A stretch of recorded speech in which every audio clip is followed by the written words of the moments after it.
Hello again, this is Rudy Giuliani. Merry Christmas. And I'm here with another episode of Rudy's Common Sense. And it's going to be published on Christmas Day. So hopefully you're listening to it on Christmas Day. And you and your family and all your loved ones have had a joyous and a beautiful Christmas. And you've received the grace of our Lord Jesus Christ on the day of his becoming man, which is one of the truly miraculous and earth-shattering things that have happened in human history that made humanity what it is, and made Western civilization what it is, and made people what they are, and gave us the importance of human life, all human life, how valuable it is, how important it is, how it has to be cherished, and how it has to be protected and preserved, as well as the liberties and the rights that go along with being human, which are given to us by God and not by man. And that's really been the pursuit of this entire podcast, Common Sense, to try to explore the issues that are so controversial from the point of view of, what makes sense, what really is involved in these values and in these rights, and how can they so easily be trampled over. And as we look back on this year of 2020, which we'll do in greater detail maybe next week, but as we look back on this year of 2020, it's been a very bad year for human rights or God-given rights. They've been eroded dramatically in the country that didn't create them, but probably enshrined them better than any country in the history of the world, the United States of America. There's never been a year in American history where there's been such an all-out assault on freedom of speech, freedom of religion, free and fair elections, the ability to congregate for causes that you believe in, and your ability to conduct your life with some degree of judgment by yourself without the government dictating to you every little detail of it. These are enormous intrusions into a country of civil liberties and civil rights, human rights, and God-given rights. It's something we're going to have to review for the future to make sure it doesn't happen again. But here we are, Christmas Day, pointing toward the end of the year, going into probably more dramatic January than we've had in our history, or at least we've had in our history since the last time a presidential election was in this kind of dispute and gave promise of possibly even going to the House of Representatives. From the point of view now of a lawyer involved in the case, deeply involved with my client, let me tell you what the 4-5 states are to look at. And I'm going to give you the key things to look at in those states. Over the course of the next week or two, of course, we'll go into more detail on it and show you more of this. But maybe it'd be a good idea to sort of see what's at issue in these states and why there's so much turmoil. Because many of you maybe have not gotten beyond the dominated, basically a Democrat Party-controlled press that we have in this country, which is akin to the kind of press they have in Venezuela, China, and in countries that are dictatorships. For purposes of press right now, we might as well be in a dictatorship, with a few exceptions, like my ability to communicate with you on podcast or on WABC or on OANN or on Newsmax, or on some of the really brave independent radio stations that carry people like Sean Hannity, Rush Limbaugh, again, WABC, my radio station. If it wasn't for them, we'd have a complete blackout of free speech. If you were to count on the television networks, free speech has been gone for quite some time.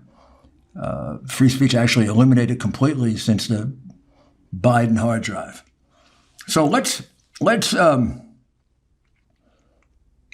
see if by thinking about the significance of what unites us as human beings, which is God, our affinity with Jesus, let's see if we can agree on a few facts that might then show you that what we're doing here is to try and determine who honestly was elected President of the United States.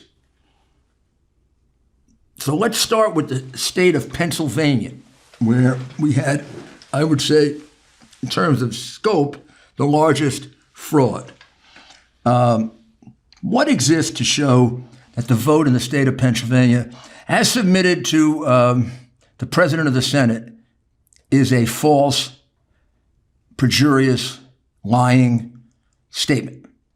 Well, the first thing that can do that is that there are affidavits from hundreds of witnesses proving that 822,777 ballots were entered without any observation by an independent observer, against the law of Pennsylvania and against common sense. And they were all done in the middle of the night when Biden was behind Trump by 600,000 votes, and he had to desperately catch up. Because if he didn't catch up by the morning, surely Pennsylvania would be called for Trump, and that would push him pretty close to having an electoral majority, and they were going to stop that at all costs. 882,770 votes, as recorded, all in affidavits under oath, some of it presented in testimony before legislatures, none of it presented to a court, because no court will hear evidence on this.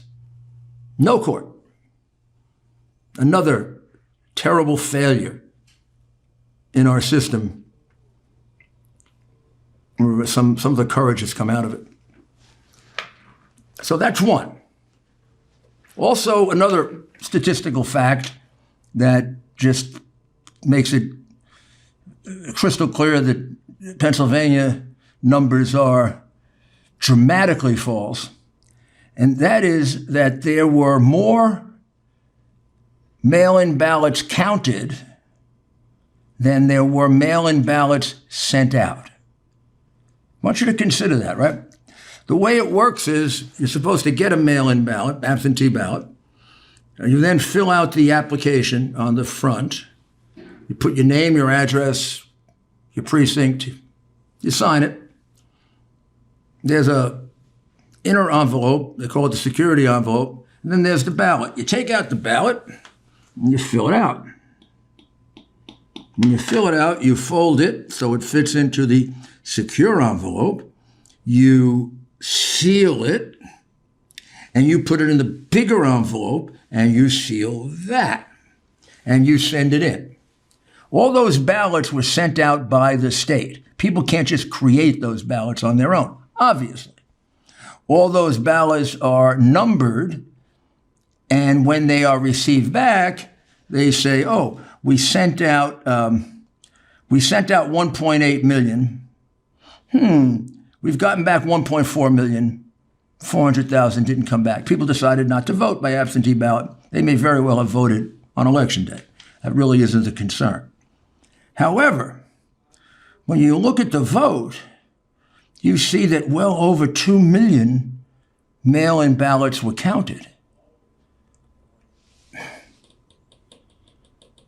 Now, if only 1.8 million was sent out, and only 1.4 million were recorded as coming back, where did this other group that could be as great as 700,000 or 800,000, where did these ballots come from? Who printed them? They're not on the list printed by the state or ordered by the state. Where do they come from? Gotta be stupid. You know where they came from. They were made up. They were made up because Pennsylvania was out of hand. They never expected them to be ahead at one point by 800,000 votes in Pennsylvania. They had enough ballots that had been made out in advance to cover that, a couple of 100,000 here and there. They didn't have the 800,000 ballots they needed, so they had to go make them up. Now, the state of Pennsylvania will not let us examine their ballots. Why? The ballot doesn't show you who someone voted for. It's just an empty ballot with Biden's name on it or Trump's name on it. Because, we could put it in a machine and we could tell you whether it's a legitimate ballot or not. We could tell you by the markings. We could tell you by the stationery. We could tell you by sometimes the pen that's used too repetitiously. We could tell you by the folding of the paper. We could tell you that definitively, maybe not all 600,000 or 700,000, but 500,000 of those votes are phony votes. You take that away from the 80,000 margin that Biden has, and Trump wins Pennsylvania, independent of the unexamined ballots. And now let me show you a chart. Let me show you a chart that could be one of the most extraordinary things that has ever happened in American politics from the point of view of cheating. And you turn this chart around, and this should be up on your screen. This is the day of the election.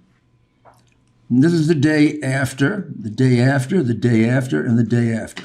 So this is when the counting process begins. So when we start with the election day numbers. On election day, Biden had approximately 2.5 million votes. On election day, before we started reading the mail-in ballots, Trump had 3.1 million votes. That was a very, very large 600,000 lead, way beyond what anybody anticipated Trump having. This is a wipeout, 13%. Only 65% left to vote. Well, how do you make that up? Well, you do it like they did in Georgia and Michigan and in Wisconsin and in Arizona. You close the counting machine, the counting room down. You say, everybody's going home now. Goodbye. We're not going to count anymore. Remember when the few people that are independent are gone, who couldn't see anything anyway, you start to bring ballots in.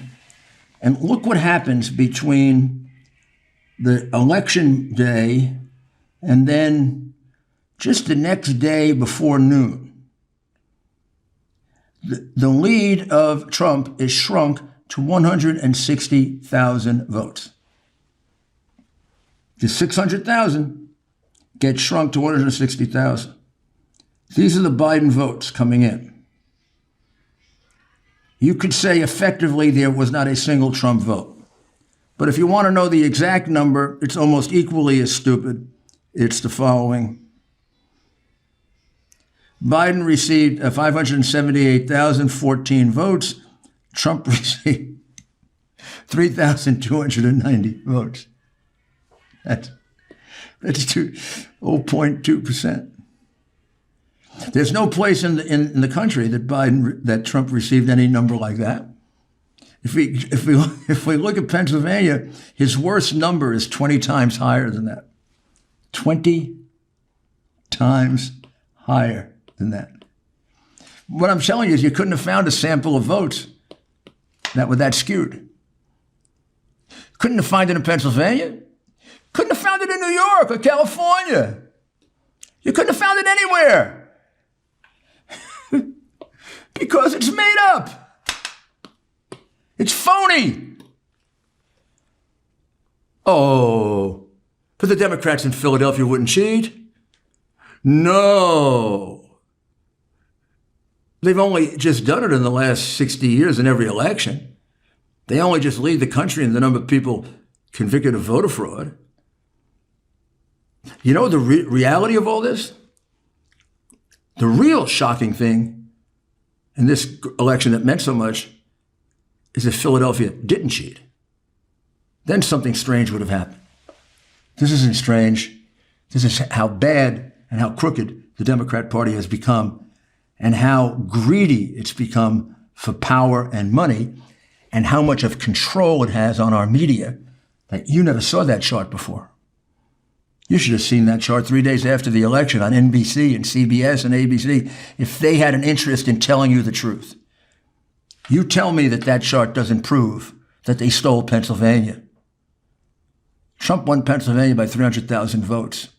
I don't want to burden you with more maybe later on, but I'll show you exactly how that can be proven.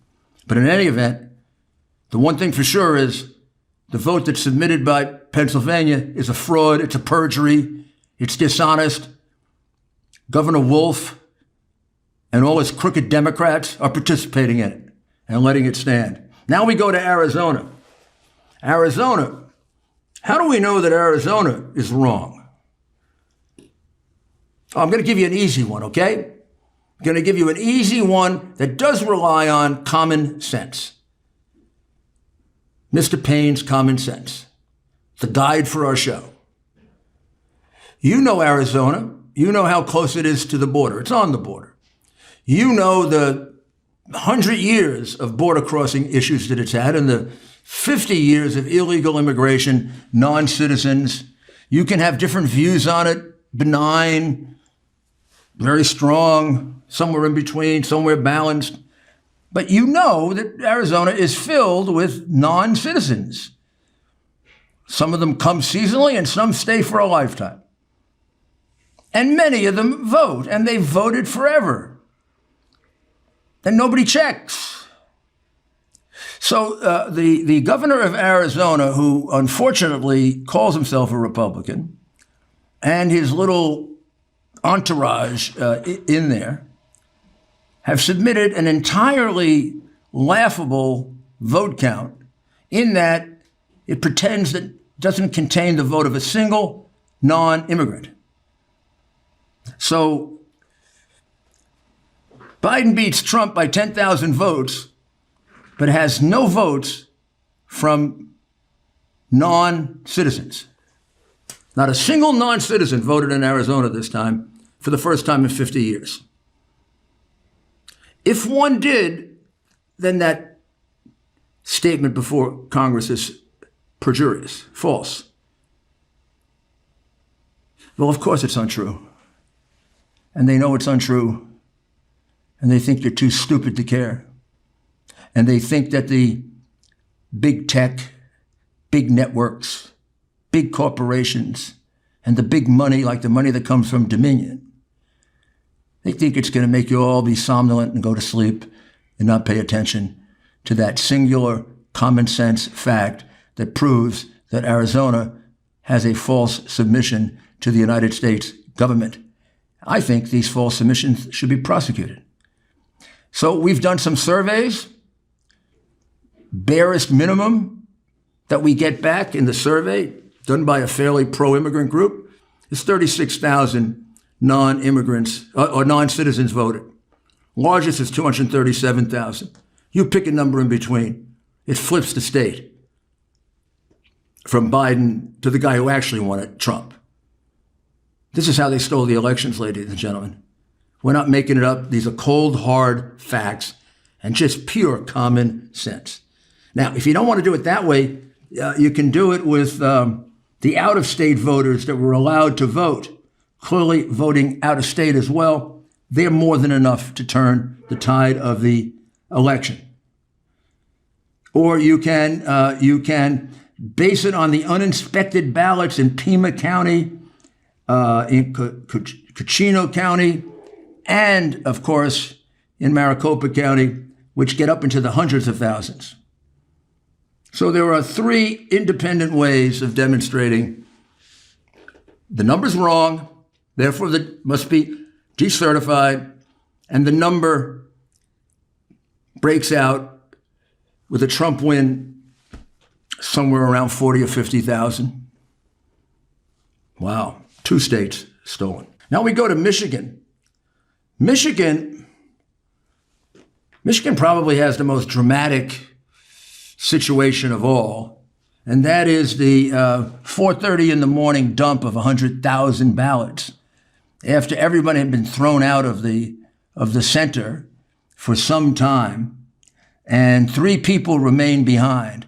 2 Republicans surreptitiously remained behind, and a Dominion employee who was disgusted with the dishonest conduct of Dominion. They stood behind, and all of a sudden these trucks pulled up. They thought it was food. It wasn't food. It was a bunch of ballots, lots of ballots, in garbage cans, in waste paper baskets, in this and that, put up on the stand. They started reading them off. It turns out to be all Biden all the time. 100,000 votes. You can see it in the bump for Biden. You can see it in the total switch around of votes. That's 100,000 ballots. 100,000. Or you can take a look at Wayne County itself, where 71 of the precincts couldn't balance their books. What does that mean? It means that, like in Pennsylvania, where the number could be as high as 700,000, more people voted. There were more votes than people who voted. When you go look at the particular precinct, let's use a number. It shows 4,000 people voted that day. Oh, but no, it recorded 6,000 votes. Gee, who are these other 2,000? This is so bad that the county board refused to certify because of the 71 that couldn't be balanced. That's a lot. And then they were threatened. They were doxxed. Their phone numbers were put out. Their addresses were put out. They were threatened with death. And they changed their vote on a theory that there would be a forensic audit. The vote went in. The forensic audit was called back, and they have since withdrawn their votes. They refused to certify this. The governor ignored it. And Governor Whitlis and her Secretary of State, who has already committed a felony in saying that records should be destroyed, submitted a dishonest, criminal, fraudulent vote that includes the 100,000 dump. It includes the 270,000 votes that were unobserved. And it includes these questionable, not questionable, these non-existent votes that have to have been phony votes, where you have 4,000 people voting, but 6,000 votes. This is the reason we want to see those machines. And then when we did see the machines in Michigan, over the great objection of the dishonest officials of Michigan, because they don't want you to look at these machines in the worst way, because it's going to prove what crooks they are, we found that 82% of the ballots that went into that machine didn't get registered immediately. They went off for adjudication because they were found to be not distinct enough. And then some third-party administrator, without a Republican around, decided who you voted for. And you don't even know that. You don't know if your vote was counted. You don't know if your vote was put into adjudication. And you don't know if your vote was changed in adjudication. That happened often enough to change the result of the election. And we could find that out for sure if they would stop obstructing our ability to examine all the machines in Michigan. Don't you think that all the machines in Michigan should be audited before we declare a winner in this election? They don't want you to see any of the machines in Michigan. Again, let's use common sense. Why? If those machines are clean as a whistle, I'd offer them 4 weeks ago. Come on, look at the machines. No, 4,000 people voted and 4,000 votes were counted, not the way you say. Instead, we've run the machines we have, and they never balance. One case, we did it 3 times. We got 3 different results. Same thing in Georgia. These machines are quite something, these Dominion machines. Big question to be asked, and we'll ask it right now as we move on to Georgia, is why did the governors buy these machines? First of all, they're foreign machines. Why would we use foreign machines in our election? Why would we use foreign machines that are porous as Swiss cheese? You can invade them, you can hack them, you can hook up internet links to them, you can change votes, you can recalculate votes. You can do things that you'd only want to do if you're cheating. Why did they buy these machines? Georgia, with a Republican governor named Kemp, I say the word Republican advisedly. Hey, our party isn't made up of all great people either. Kemp bought these machines. He spent $110 million on these new machines that right from the beginning, his electors told him were crap. But he bought them for $110 million. He and his Secretary of State, Raffensperger, who looks like he's working for the other side. Well, that was a big number, big number, and they got crappy machines for it. So what about Georgia? How do we show you that Georgia, the numbers in Georgia are another big fraud submitted by Kemp, Raffensperger, and their Lieutenant Governor Puppy Dog, who, says nothing went wrong in the election. Well, this is truly see no evil. They must think the people of Georgia are stupid. Everybody in Georgia can look at a video live from Fulton County. Let's watch the Democrats steal the election. And there you see it. Ruby Freeman and her crew getting everybody out of the center, creating a false story that there was a water main break. No water main break.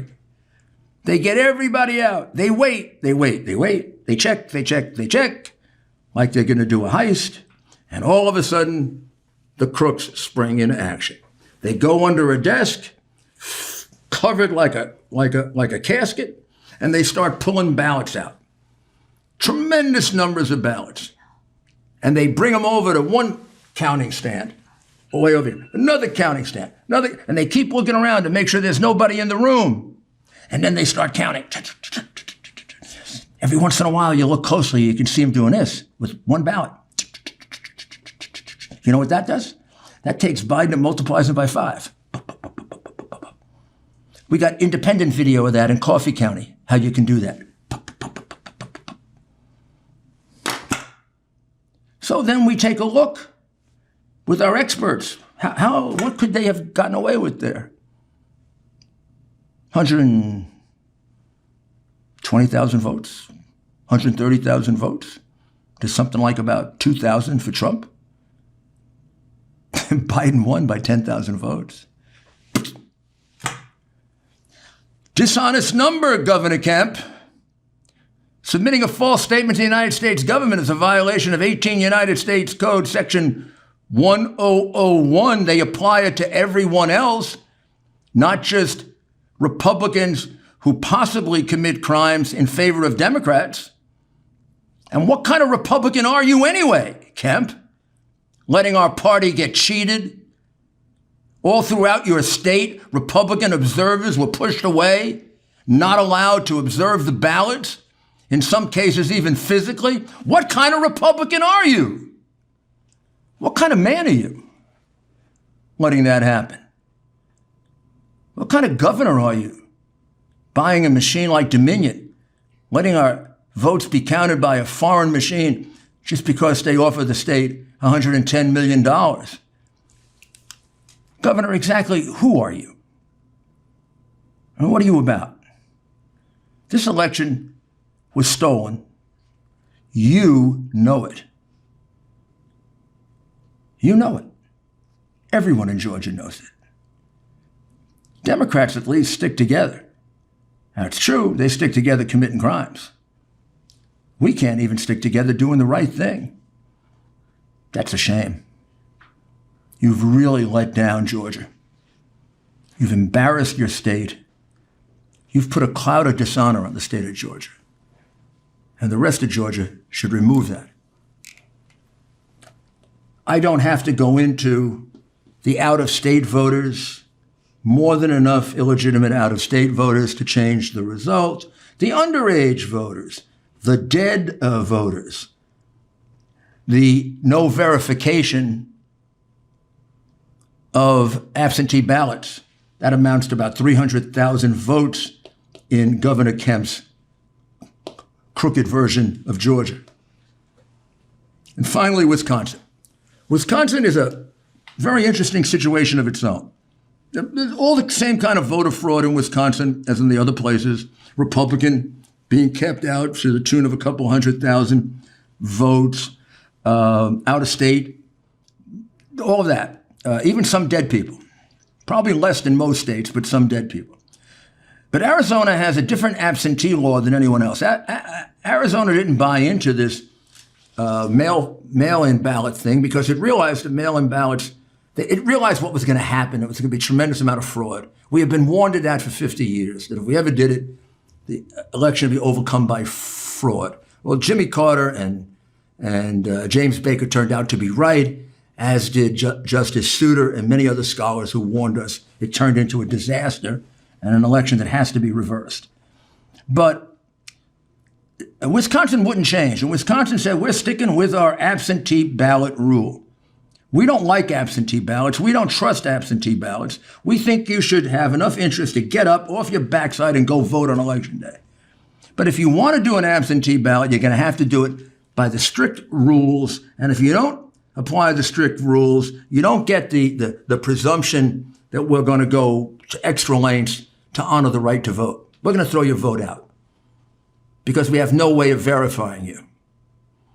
And you have too easy a job of taking advantage of us if we become too lenient. Okay, so that's the setting.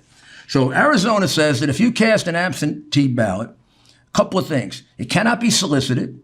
Someone can't come and ask you to do it. Someone can't bring you the stuff to do it. You have to witness. You have to show that you want to vote that way. So therefore, you have to go out of your way to get the application. You then have to fill the application out, make out the rest of the other parts of the ballot. You've got to fold it up, put it together, and you have to personally mail it in yourself.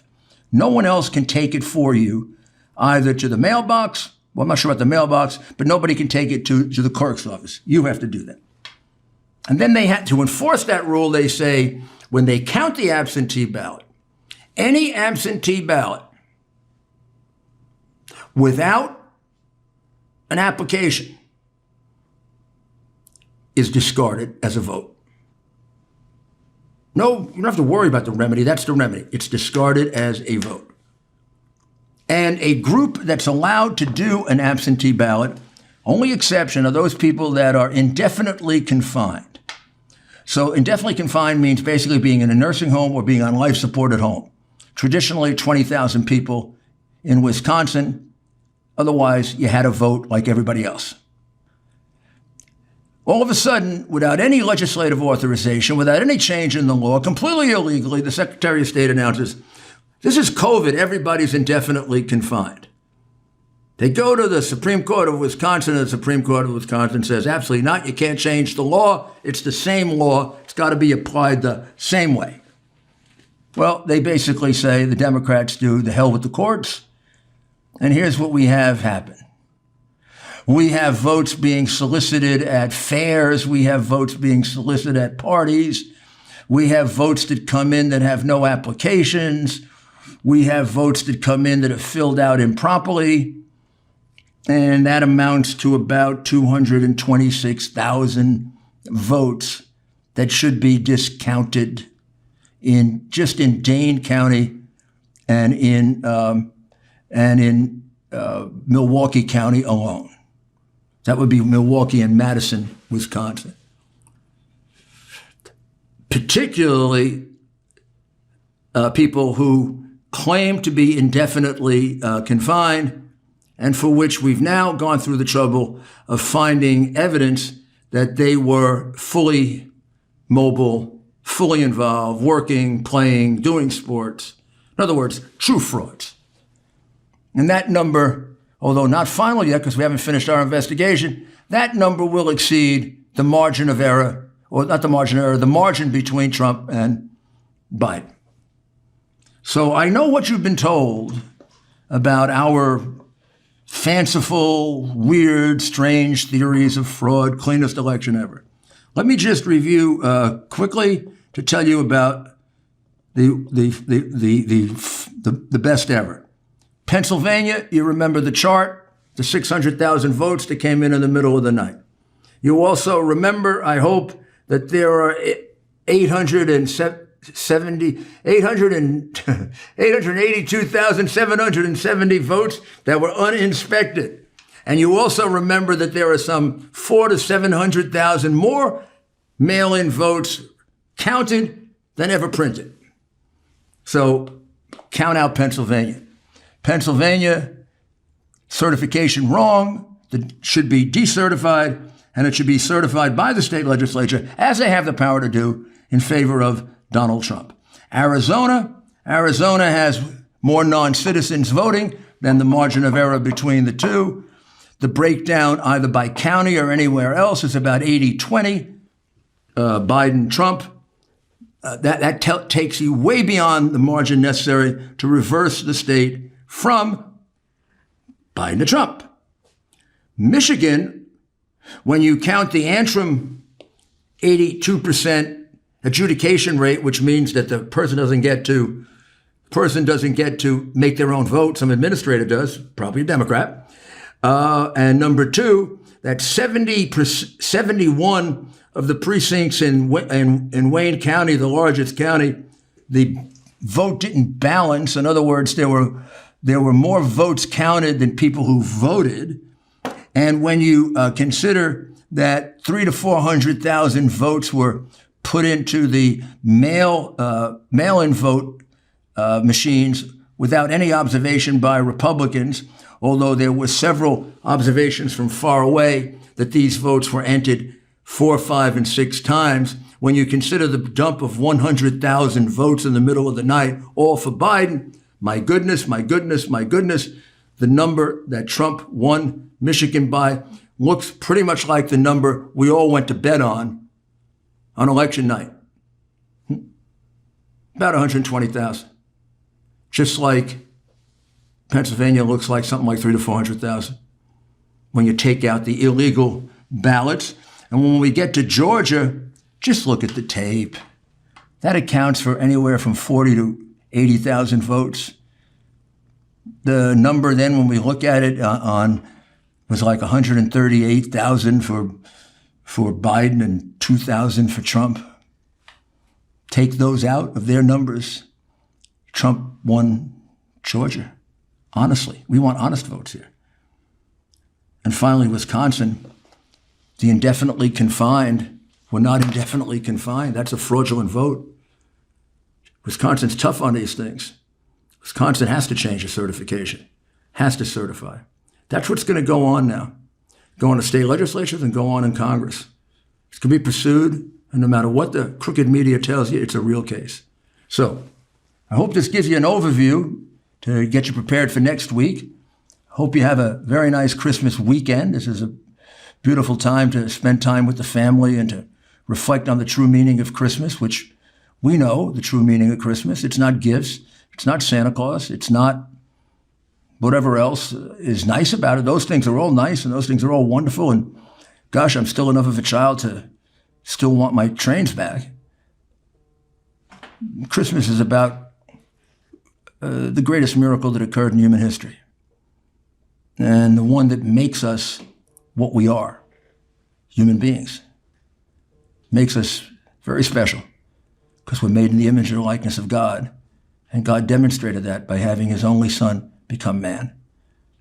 A lot to reflect on there, and hopefully that reflection will help to change your behavior.